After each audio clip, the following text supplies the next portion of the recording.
നീ ഇത് കണ്ടില്ലേ? ഇതിപ്പോ നിലവില് ലോസ് ആൻഡോസില് ഏറ്റവും വലിയ റയർ ബൈക്കാ. ബൈക്കാ? ഇതാ? ഏയ്, ഇത് ബൈക്കൊന്നല്ല, ഇത് ബഗ്ഗിയാണ്. പോടവിടുന്ന്. ഇത് ബഗ്ഗിയൊന്നല്ല, ഇതൊരു ബൈക്കാ. ഇത് ഫുള്ളി മോഡിഫൈഡ് ആണ്. ഇതിൽ കണ്ടില്ലേ, എഞ്ചിനൊക്കെ മാറ്റി. ഇതില് 1000cc ഒരു കാറിന്റെ എഞ്ചിനാണ് വെച്ചേക്കണത്. അതുകൊണ്ട് ഈ വണ്ടിക്ക് നല്ല പവറാണ്. ഓ, ഈ വണ്ടിക്ക് എന്തിനാ 3 വീല്? അതൊക്കെ ഉണ്ട്. നീ ഇനി കൂടുതലൊന്നും ചോദിക്കണ്ട. നീ മര്യാദക്ക് ഈ വണ്ടി പോയിട്ട് ഡെലിവറി. അല്ല, എവിടെ പോയിട്ട് ഡെലിവറി ഉണ്ട്? നമ്മുടെ മെയ്സ് ബാങ്ക് അരീനയില്ലേ, അവിടെ പോയിട്ടാണ് ഡെലിവറി ചെയ്യേണ്ടത്. ഇന്ന് 5 മണിയാകുമ്പോഴേക്കും ഈ വണ്ടി ഡെലിവറി ചെയ്യണം. 5 മണിയാകുമ്പോഴേക്കും ഡെലിവറി ചെയ്താൽ മതിയാ? ഇപ്പോൾ സമയം 11 മണി ആയിട്ടുള്ളോ? ഇതൊക്കെ ഞാൻ പോയിട്ട് ഡെലിവറി ചെയ്തോളാം. ഇതൊക്കെ എന്തുട്ട് സിമ്പിൾ പണി. ഇത് നീ ഉദ്ദേശിക്കണ പോലെ അത്ര സിമ്പിൾ പണിയല്ല. ഇത് ലോസ് ആൻഡോസിലെ ഒരു റെയർ ബൈക്കാ. ഈ വണ്ടിക്ക് എങ്ങാനും ഒരു സ്ക്രാച്ച് വന്ന പിന്നെ പണി പാളും. റിപ്പയർ ചെയ്യണമെങ്കിൽ കുറെ പൈസ ചിലവും. അതുകൊണ്ട് സ്ക്രാച്ച് വരാണ്ട് നോക്കണം. അഥവാ ഈ വണ്ടിയിൽ ചെറിയൊരു സ്ക്രാച്ച് വന്ന മോനെ, നിന്റെ കാര്യത്തിൽ ഒരു തീരുമാനമാവും. ഏയ്, അങ്ങനെയൊന്നുമില്ല. ഞാനൊരു സ്ക്രാച്ച് പോലും വരാണ്ട് നോക്കിക്കോളാം.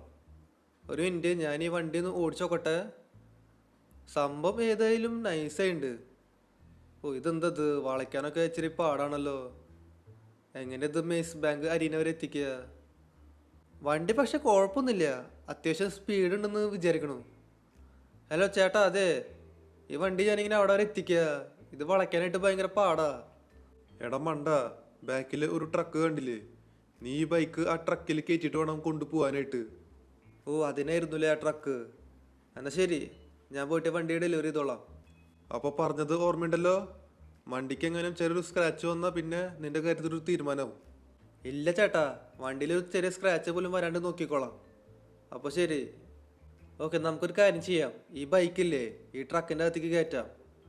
ആദ്യം നമുക്ക് ഈ ട്രക്കിൻ്റെ കണ്ടെയ്നർ തുറക്കേണ്ടി വരും, എന്നിട്ടാണ് ഈ വണ്ടി അകത്തേക്ക് കയറ്റാനായിട്ട്. ഓക്കെ, നമുക്കൊന്ന് പോയിട്ട് ട്രക്കിൻ്റെ കണ്ടെയ്നർ തുറക്കാം. ഈ കണ്ടെയ്നർ തുറക്കണമെങ്കിൽ ഈ വണ്ടി സ്റ്റാർട്ട് ചെയ്യേണ്ടി വരും, എന്നാലേ അത് തുറക്കാൻ പറ്റുള്ളൂ. ഓക്കെ, ഈ കണ്ടെയ്നർ ഞാൻ അങ്ങനെ തുറന്നേക്കാണ്. അകത്ത് അധികം സ്ഥലമൊന്നും ഇല്ലല്ലോ. ഈ ബൈക്ക് ഇതിൻ്റെ അകത്ത് കയറില്ലേ? ഇതിൻ്റെ അകത്തൊക്കെ കയറുമെന്ന് വിചാരിക്കണു. നമുക്കൊന്നൊരു കാര്യം ചെയ്യാം, ഈ വണ്ടി അതിൻ്റെ അകത്തേക്ക് കയറ്റാം. അല്ല, എങ്ങനെ കയറ്റാ? എന്തെങ്കിലും ഒരു റാമ്പ് പോലത്തെ സാധനം വേണ്ടി വരും, അല്ലാണ്ട് അതെനിക്ക് പൊക്കിയിട്ട് കയറ്റി വയ്ക്കാൻ പറ്റില്ലല്ലോ. ഓക്കെ, ഇവിടെ ഞാൻ കുറച്ച് പലക എടുത്ത് വെച്ചിട്ടുണ്ട് കേട്ടാ. ഇത് നമുക്ക് വണ്ടി അകത്തേക്ക് കയറ്റാൻ പറ്റുമെന്ന് വിചാരിക്കണു. ഓക്കെ, നമുക്കിപ്പോൾ ഈ വണ്ടി അകത്തേക്ക് കയറ്റാം. കുറച്ച് റിസ്ക്കുള്ള പണിയാണ്. ഒന്നാമത്തെ കാര്യം, ഈ വണ്ടിക്ക് 3 വീലുണ്ട്, അതുകൊണ്ട് വീതി ഭയങ്കര കൂടുതലാണ്. ഓക്കെ, കയറട്ടെ അങ്ങോട്ട്. ഓ, കയറിയില്ല.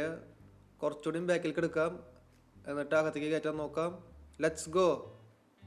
ഇതെന്തത്? വണ്ടി അകത്തേക്ക് കയറണില്ലല്ലോ. ഓക്കെ, ഈ ബൈക്ക് ഞാൻ എങ്ങനെയൊക്കെയോ അകത്തേക്ക് കയറ്റിയേക്കാണ് കേട്ടോ. നമുക്കിനി ഇതിൻ്റെ കണ്ടെയ്നർ അടയ്ക്കാം. ഓക്കെ, വണ്ടിയുടെ കണ്ടെയ്നർ ഞാൻ അടച്ചേക്കാണ്. നമുക്കിനി ഒരു കാര്യം ചെയ്യാം, ഇതും കൊണ്ട് നേരെ മെയ്സ് ബാങ്ക് അരീനയിലേക്ക് പോവാം. നമുക്ക് അവിടെ പോയിട്ട് വേണം വണ്ടി ഡെലിവറി ചെയ്യാനായിട്ട്. Let's go. പിന്നെ കഴിഞ്ഞ വീഡിയോയിൽ ഞാൻ ചോദിച്ചിട്ടുണ്ടായിരുന്നു ഷിൻചാന് 10 കോടി കൊടുക്കണമെന്ന്. കുറേ പേര് എന്നിട്ട് കമൻറ്റ് ചെയ്ത് പറഞ്ഞു ഷിൻചാന് 10 കോടി കൊടുത്തേക്കെന്ന്, പാവല്ലേന്ന്. അപ്പോൾ ശരി, ഞാൻ എന്നിട്ട് ഷിൻചാന് 10 കോടി കൊടുത്തു. എനിക്ക് എന്നിട്ട് 30 കോടിയാണ് ബാക്കി കിട്ടിയത്. നിങ്ങളപ്പോൾ വിചാരിക്കണ്ടാവും, എൻ്റെ കയ്യിൽ ഇത്ര അധികം പൈസ ഉണ്ടെങ്കിൽ ഞാൻ എന്താണ് ഈ പണിക്ക് നിൽക്കണേന്ന്, വല്ലവരുടെ വണ്ടി പോയിട്ട് ഡെലിവറി ചെയ്യണമെന്ന്. വേറെ ഒന്നല്ല, വീട്ടിലിരുന്നിട്ട് ബോറടിക്കുക. ഇതും ഒരു തരത്തിൽ ഒരു മിഷനാണ്. പക്ഷെ ഇത് നമ്മുടെ പരിചയമുള്ള ആൾക്കാരുടെ മിഷനല്ല, വേറെ ഏതൊരു ആൾക്കാരാ. അവരാരാന്ന് എനിക്ക് ശരിക്കും അറിയില്ല. ഇത് പക്ഷേ ഡയമണ്ട് കസിനോടെ ആൾക്കാരാണ്. അവരാണ് എന്നോട് ഈ ബൈക്ക് ഡെലിവറി ചെയ്യാനായിട്ട് പറഞ്ഞത്. ഞാൻ പിന്നെ ഒരു വണ്ടി ഡെലിവറി ചെയ്യണില്ലേ, അതൊരു ഗോൾഡിൻ്റെ ബൈക്കാ. അതാണ് ലോസ് ആൻഡോസിൽ ഭയങ്കര റയർ എന്ന് പറഞ്ഞത്. അതുകൊണ്ട് നമുക്കത് നോക്കിയും കണ്ട് ഡെലിവറി ചെയ്യണം. വണ്ടിയിൽ ഒരു ചെറിയ സ്ക്രാച്ച് വന്നു കഴിഞ്ഞാൽ പിന്നെ പണിപ്പാളും. അന്നേരം അവർ പറഞ്ഞത് എൻ്റെ കാര്യത്തിൽ ഒരു തീരുമാനമാവുന്ന. എന്തൊട്ട് തീരുമാനമാവാൻ? കൂടിപ്പോയാൽ അവരെന്നെ പണിക്ക് പുറത്താക്കും, അത്രേ ഉള്ളൂ. പണിക്കിപ്പോൾ പുറത്താക്കിയാലും എനിക്ക് പ്രശ്നമൊന്നുമില്ല, എൻ്റെ കയ്യിൽ ഇഷ്ടം പോലെ പൈസ ഉണ്ടല്ലോ. ഓക്കെ, മുമ്പിൽ ഒരു ഫ്ലൈ ഓവർ ഉണ്ട്, ഇതിൻ്റെ അടിയിൽ കൂടെ പോവോ? ജസ്റ്റ് മിസ്സിനാണ് പോയേ. ഈ ട്രക്കിന് കുറച്ചുകൂടി ഹൈറ്റ് ഉണ്ടായിരുന്നെങ്കിൽ പിന്നെ അത് അടിയിൽ കൂടെ പോവില്ലായിരുന്നു, വേറെ ഏതെങ്കിലും വഴി കൂടെ വരേണ്ടി വന്നു തന്നെ. അല്ല, ഇതെന്തത്?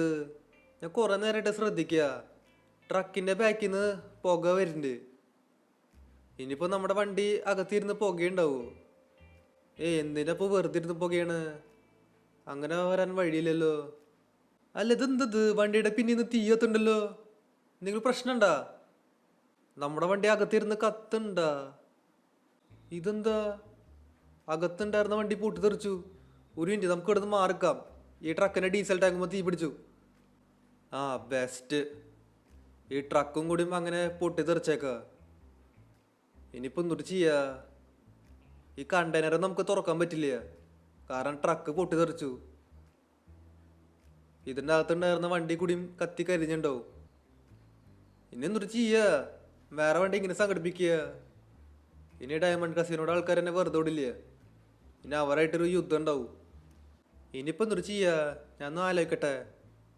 ആ, നമ്മുടെ വീട്ടിലെ ഒരു മാജിക്കൽ പെയിൻറ്റിങ് ബോർഡ് ഉണ്ട്. ആ ബോർഡിൽ നമ്മൾ എന്തൊട്ട് വരച്ചാലും അത് റിയൽ ലൈഫിൽ വരും. നമുക്കപ്പോൾ എന്തൊട്ട് ചെയ്യേണ്ടതെന്ന് വെച്ച് കഴിഞ്ഞാൽ ആ ബോർഡിൽ നമുക്ക് ഈ വണ്ടി വരയ്ക്കുക. അന്നേരം അത് റിയൽ ലൈഫിലേക്ക് വരും. അതുകൊള്ളാലോ. പക്ഷേ ആ വണ്ടിയുടെ രൂപം എനിക്ക് കൃത്യമായിട്ട് അറിയില്ല. ഈ ട്രക്കിൻ്റെ കണ്ടെയ്നർ ആണെങ്കിൽ തുറക്കാൻ പറ്റില്ല. അങ്ങനെയായിരുന്നെങ്കിൽ ആ ബൈക്കിൻ്റെ രൂപം എങ്ങനെയാണെന്ന് നോക്കായിരുന്നു. അത് കുഴപ്പമില്ല. നമുക്ക് ആ ബോർഡിൽ എങ്ങനെയെങ്കിലും തട്ടിക്കൂട്ടി വരച്ചാൽ മതി. വരയ്ക്കണത് പെർഫെക്റ്റ് ആവണമെന്ന് നിർബന്ധമില്ല. എങ്ങനെയെങ്കിലും തട്ടിക്കൂട്ടി വരയ്ക്കുക. അന്നേരം ആ മാജിക്കൽ പെയിൻറ്റിങ് ബോർഡ് റെക്കഗ്നൈസ് ചെയ്തിട്ട് അത് റിയൽ ലൈഫിലേക്ക് കൊണ്ടുവരും. അങ്ങനെയാ. അപ്പോൾ നമുക്കൊരു കാര്യം ചെയ്യാം, വേഗം വീട്ടിലേക്ക് പോവാം. ഓക്കെ, ഇവിടെ ഞാൻ വീട്ടിലേക്ക് എത്തിയേക്കാണ്. ചെറുതായിട്ട് ഒന്ന് വഴി തെറ്റി. നമുക്കിവിടെ നടിയിലേക്ക് ഇറങ്ങി പോവാം. ഇതിപ്പം തൊട്ടുണ്ടായേ. ബെസ്റ്റ്. നമ്മുടെ വണ്ടി ഇതവിടെ സ്റ്റക്കായി. ഏത് നേരത്താണാവോ? എന്നാലും കുഴപ്പമില്ല, നമ്മൾ വീടിൻ്റെ അടുത്ത് എത്തിയിട്ടുണ്ട്. ഞാൻ പിന്നെ ഷിൻചാനെ നേരത്തെ വിളിച്ച് പറഞ്ഞു ആ മാജിക്കൽ പെയിൻറ്റിങ് ബോർഡ് പുറത്തേക്ക് എടുത്ത് വയ്ക്കാനായിട്ട്. ഇത് ഷിൻചാൻ പുറത്തേക്ക് എടുത്ത് വെച്ചു എന്ന് വിചാരിക്കണോ? എന്നാലും ഏത് നേരത്താണാവോ? ഇപ്പോൾ നമുക്കധികം സമയമില്ല. ഇപ്പോൾ തന്നെ സമയം 1:30. ഇതേ കിടക്കണം അവിടെ. എടാ ഷിൻചാനെ, നീ എവിടെയാ? നീ ആ മാജിക്കൽ പെയിന്റിംഗ് ബോർഡ് പുറത്തേക്ക് എടുത്ത് വെച്ചാ ആ ഗ്യാരേജിന്റെ അവിടേക്ക്?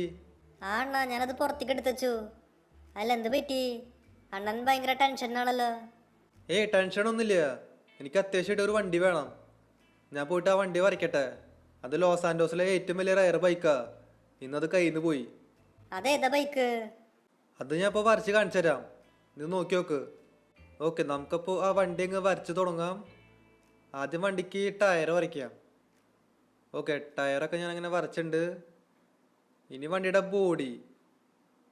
അതിന് ബോഡി ഏകദേശം ഒരു ബഗ്ഗിയുടെ പോലെയാണ്. ഓക്കെ, ബോഡി നമുക്ക് വരച്ച് കൊടുക്കാം. ഏകദേശം ഇതേപോലെ ഉണ്ടാവും ഈ വണ്ടിയുടെ ബോഡി. ഓക്കെ, അതും കൂടി അങ്ങനെ സെറ്റായി കാണും. ഇനി വണ്ടിക്ക് എൻജിൻ വരച്ച് കൊടുക്കണം. ഈ വണ്ടിക്ക് വരുന്നത് 1000 cc ഒരു വലിയ എൻജിനാണ്. ഓക്കെ, എൻജിനും കൂടി ഞാൻ അങ്ങനെ വരച്ചേക്കാണ്.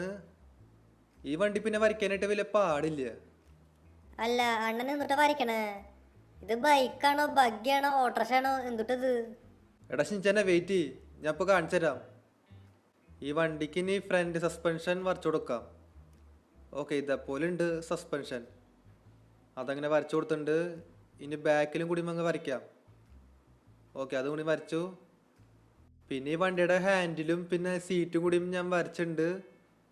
ഇനി എന്തെങ്കിലും ബാക്കിയുണ്ടോ? ഇനിയൊന്നും ബാക്കിയില്ലെന്ന് വിചാരിക്കണു. വണ്ടിയുടെ എക്സോസ്റ്റ് വരച്ചില്ല. നമുക്കിനി വണ്ടിയുടെ എക്സോസ്റ്റും കൂടി വരയ്ക്കാം. ഈ വണ്ടിയിൽ വരുന്നത് ഡുവൽ എക്സോസ്റ്റാ. നമുക്ക് പക്ഷെ ഒരു സൈഡിൽ മാത്രം വരച്ചാൽ മതി. ഓക്കെ, ഇതേപോലെ 4 പൈപ്പ് ഉണ്ടായിരുന്നു വണ്ടിയിൽ. എന്നിട്ട് ഒരു ഒറ്റ സൈലൻസർ, അതങ്ങനെ വരച്ചിട്ടുണ്ട്. ഇനി എന്തെങ്കിലും ബാക്കിയുണ്ടോ? നമുക്ക് വേണമെങ്കിൽ അലോയ് വീലിന് ഒരു ഡിസൈൻ കൊടുക്കാം. ആ വണ്ടിയിൽ അലോയ് വീലായിരുന്നു. അതിനു മുൻപ് നമുക്ക് വണ്ടിയിൽ പെയിന്റ് കൊടുക്കാം. ഇത് പക്ഷെ ഗോൾഡൻ കളറായിട്ട് എനിക്ക് തോന്നണില്ല. അവരാണ് പറഞ്ഞേ വണ്ടി ഗോൾഡൻ ആണെന്ന്. എന്തെങ്കിലും ആവട്ടെ, വണ്ടിക്ക് ഇപ്പോൾ അധികം കളർ കൊടുക്കാനൊന്നും ഇല്ല. ഇത്രയ്ക്ക് തന്നെ ഉള്ളൂ. അലോയ് വീല് വരയ്ക്കാൻ മറന്നു. ഓക്കെ, അലോയ് വീൽസും കൂടി വരച്ചു. ഈ വണ്ടിയിൽ പിന്നെ ബാക്കിൽ മാത്രമേ അലോയ്സ് വരുന്നുള്ളൂ, ഫ്രണ്ടിൽ അലോയ്സ് അല്ല. അപ്പോൾ നമ്മുടെ വണ്ടി ഇങ്ങനെ കംപ്ലീറ്റ് ആയിക്കാണ്. ഇനി ഇത് റിയൽ ലൈഫിലേക്ക് കൊണ്ടുവരാം. ഈശ്വര, റിയൽ ലൈഫിൽ വന്നാൽ മതിയായിരുന്നു. 3, 2, 1 ലെറ്റ്സ് ഗോ. ഓക്കെ, എന്താ ഈ വണ്ടി വന്നാ? യെസ്, ഇത് തന്നെയാണ് വണ്ടി. അണ്ണാ, ഇതെന്തുട്ട വണ്ടിയത്? എടാ ഷിൻചാനെ, അത് ഞാൻ പിന്നെ പറഞ്ഞുതരാം. ആദ്യം ഞാൻ പോയിട്ട് ഈ വണ്ടി ഡെലിവറി ആയിട്ടെ. ഞാൻ പിന്നെ ഇത് ട്രക്കിൽ കയറ്റാനൊന്നും നിൽക്കണില്ല. ഇത് ഓടിച്ചിട്ട് അങ്ങ് പോവാം, അതായിരിക്കും നല്ലത്. നേരത്തെ ട്രക്കിൽ കയറ്റിയോണ്ട് ആ പണി പാളിയേ, അല്ലെങ്കിൽ സുഖമായിട്ട് അത് എത്തിക്കായിരുന്നു. ഓക്കെ, ഇപ്പോൾ സമയം എത്രയായി? മൊബൈൽ എടുത്ത് നോക്കട്ടെ. ഓ, സമയം 4:42. നമുക്കിനി അധികം സമയമില്ല, വേഗം പോയിട്ട് വണ്ടി ഡെലിവറി ചെയ്യണം. ഈ വണ്ടിക്ക് പക്ഷേ 1000 cc ഉണ്ട്, പക്ഷേ വലിയ സ്പീഡൊന്നും ഇല്ല. അതെന്താണാവോ? നമുക്ക് ഈ വണ്ടി ഡെലിവറി ചെയ്യേണ്ട സ്ഥലം എത്തിയിട്ടാ. ഇതാണ് മേസ് ബാങ്ക് അറീന, ആ മുമ്പിൽ കാണുന്ന ബിൽഡിങ്. നമുക്ക് അവിടെയാണ് ഈ വണ്ടി ഡെലിവറി ചെയ്യേണ്ടത്. ഇത് പിന്നെ മെയിൻ എൻട്രൻസ് ആണെന്ന് തോന്നുന്നുണ്ട്. നമുക്കിതിൻ്റെ പാർക്കിങ്ങിലേക്കാണ് പോകേണ്ടത്. അവിടെ ഏതെങ്കിലും ഒരു ഗാർഡ് ഉണ്ടാവും, ആ ഗാർഡിൻ്റെ കയ്യിൽ ഏൽപ്പിക്കുക. ഓക്കെ, ഇവിടെയാണ് മേസ് ബാങ്കിൻ്റെ പാർക്കിങ്. നമുക്ക് നൈസായിട്ട് ഇത് അകത്തേക്ക് കയറ്റാം. ഇവിടെ പുറത്ത് ഏതെങ്കിലും ഗാർഡ് നിൽക്കണ്ട? ഇവിടെ എനിക്ക് ഒരു ഗാർഡിനും കാണാനില്ല, എവിടെയാണാവോ? ഓക്കെ, കുറേ നേരം വെയിറ്റ് ചെയ്തപ്പോൾ ഒരു ഗാർഡ് ഇവിടേക്ക് വന്നുട്ടാ. ഇനി ബാക്കി കാര്യം ആൾ നോക്കിക്കോളാന്നാ പറഞ്ഞേ. എന്തെങ്കിലും ആവട്ടെ. ഞാൻ പിന്നെ ആ ഡയമണ്ട് കസിനോടെ ബോസിനെ കൂടി വിളിച്ച് പറഞ്ഞു വണ്ടി ഡെലിവറി ചെയ്ത കാര്യം. നമ്മുടെ പണി എങ്ങനെ കഴിഞ്ഞു? ഇനി നമുക്ക് ഇവിടെ നിന്ന് പോവാം. ഭാഗ്യമുണ്ട്, ആ ഗാർഡ് തിരിച്ചറിഞ്ഞില്ല അത് ഡ്യൂപ്ലിക്കേറ്റ് വണ്ടിയാന്ന്, അല്ലെങ്കിൽ പണി പാളി തന്നെ. നമ്മുടെ കയ്യിൽ മാജിക്കൽ പെയിന്റിംഗ് ബോർഡ് ഉള്ളതുകൊണ്ട് രക്ഷപ്പെട്ടു, അല്ലെങ്കിൽ പിന്നെ എന്താ തന്നെ പറയണ്ട.